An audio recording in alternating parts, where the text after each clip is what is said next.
வணக்கம் அன்பு சொந்தங்களே, எனது நாயுடு இனம் சார்ந்த மக்களே, கவரநாயுடு என சார்ந்த பெருமக்களே வணக்கம். இது புவிவாழ் கவரநாயுடு திருமண தகவல் மையம்.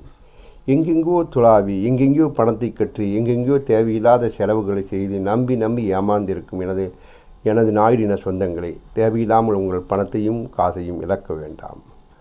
ஒருங்கிணைப்போம், வாருங்கள், ஒரே தளத்தில் இணைவோம். நமது மக்களை ஒரே தளத்தில் இணைத்து தேவையில்லாமல் பணங்களையும் காசுகளையும் விரயம் செய்யாமல் ஒரு ஜாதகம் ரூபாய் 70 வீதம் 10 ஜாதகங்களுக்கு நீங்கள் பணம் செலுத்தி உங்களது ராசி நட்சத்திரம் எதுவோ அதுக்குண்டான வரன் மட்டும் பெற்று நேரடியாக பெண் வீட்டாரிடம் தொடர்பு கொண்டு பேசி உங்களது திருமணத்தை முடிக்கலாம். நமது சொந்தம், நமது பந்தம், நமது ஒரே தளத்தில் இணைந்தால்தான் நமக்குண்டான வரன் கிடைக்கும். ஒரு ஜாதகம் ரூபாய் 70 மட்டுமே. நீங்கள் 10 ஜாதகங்களுக்கு பணம் செலுத்தி உங்களது ராசி நட்சத்திரத்திற்கு உண்டான வரன் மட்டும் வாட்ஸ்அப்பில் பெற்று நேரடியாக பெண் வீட்டாரிடம் தொடர்பு கொண்டு பேசலாம். அன்பு சொந்தங்களே, 944 32 56 185 என்ற எண் கவரநாயுடு தனது திருமணத்தை நடத்தக்கூடிய மிகப்பெரிய தளத்திற்குண்டான எண்.